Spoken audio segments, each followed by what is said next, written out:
Good morning once again. I'm on the way to the hospital, as I mentioned. Chana is a premium baby, and being that she has to stay in the hospital for some time now before she's ready to come home, I will be doing this commute many times, and it may impact the schedule of our classes and so on. And not to miss, I'm going to do the classes, or some of them, or some form of them, on the way. I can't look at the screen, so if you share comments, and please do, questions, critique, leave it in the comments, and when it's safe, I will look at it and try to address it. Constructive criticism. They say the difference between constructive criticism and destructive criticism is if you're giving it, it's constructive. If you're receiving it, it's destructive. There's actually another Hayom Yom where the Rebbe says, love criticism because it'll put you on the right path, or on the true heights.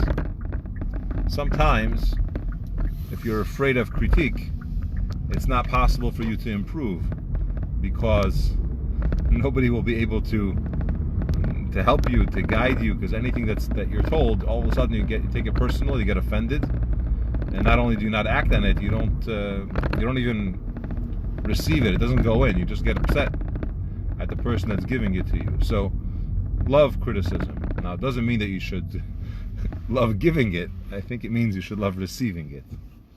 So please share your feedback. We're discussing today the strange mitzvah of the red heifer. And it's not just strange, misunderstood or understood. You don't know why we do it. It's the prototype. It's the name of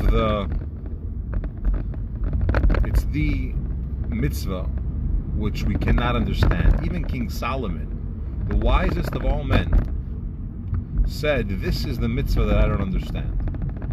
He was able to understand any type of mitzvah. He was able to, even though those mitzvahs which we don't understand because our minds are limited, and God is giving us the mitzvah, and God is infinite, and the human mind can't comprehend. But King Solomon was so wise that he was able to understand it. When it came to this mitzvah of the red heifer, King Solomon also said, I don't understand it. It's not an understood mitzvah. And briefly what this mitzvah is how do you purify somebody who became impure? There are multiple ways in the Torah that a person could become ritually impure. After that, you could, through a process of counting a certain amount of days, go into a mikvah, you could become pure again. But the highest type, the most extreme type of impurity, is when a person comes in contact with a dead body, or goes into a cemetery. And the reason why it's such a impurity is because we have a principle that whenever there's a vacuum, whenever there is a situation that something was positive, something was good, something was productive, and that positivity, that good thing left, automatically it gets replaced by some level of negativity. Okay, so when something is productive, when something is good, and it ceases, it stops, automatically you have negativity that comes into place. And Kabbalistically, the reason is because holiness and goodness gets its energy from God in a certain way.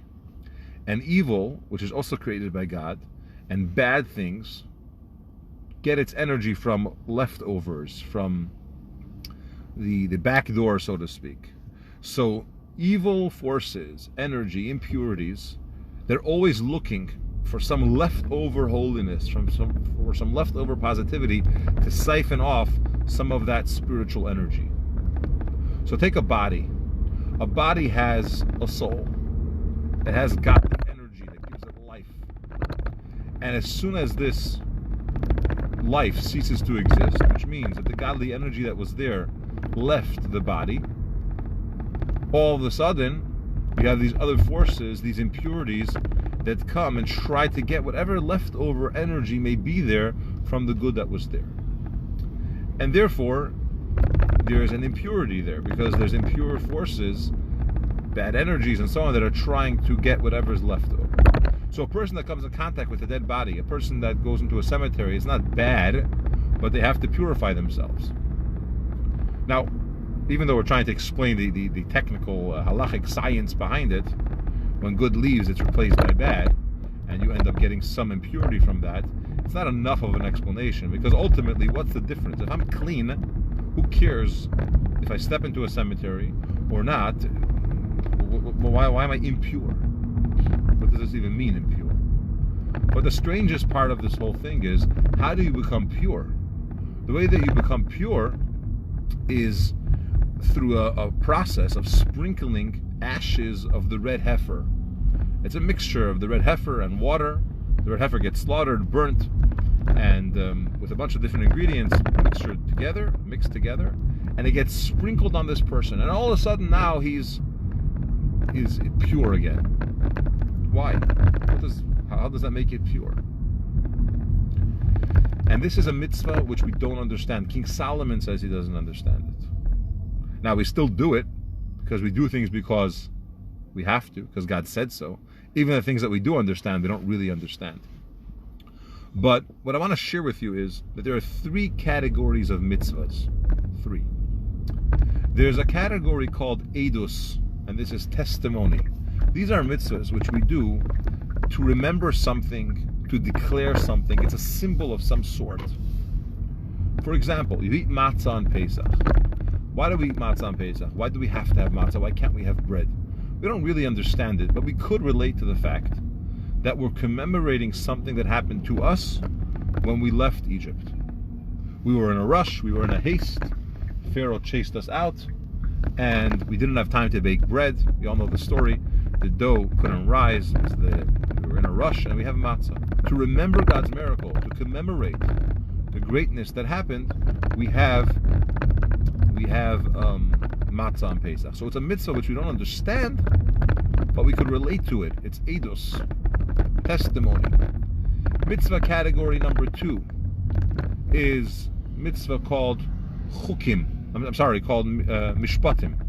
Mishpatim are logical mitzvahs. They're statutes, laws. Every country, every civilization, every people have something like that. Like, don't kill. God said not to kill. We could understand why we shouldn't kill. It's not like it's some kind of crazy red heifer sprinkling. I don't mean crazy in that not normal, but not understood. Don't kill. Don't steal. Don't have a system of judgment. Live your life in some kind of normal, civilized fashion. These things make sense to us. They're called mishpatim. But then you have a 3rd category, and that's the category of chukim. Laws which we don't understand. Kosher. Why is it wrong if I mix milk and meat? Somehow it's bad for me? What could be bad about mixing milk and meat? And don't tell me it's health, because it's not health. Or impurities. Or Shabbos, for example, it's a day of rest and so on. But so there's 3 categories of mitzvahs. Now, I've arrived at the hospital, so I'm going to have to turn this off. We were short today because the sound wasn't working for some reason in the beginning. And thank you, Zenny, for bringing it out, letting me know. But have a wonderful day, and I hope next time I get on, we will continue with this lesson and this discussion. Again, please share your comments, your questions. Share this video.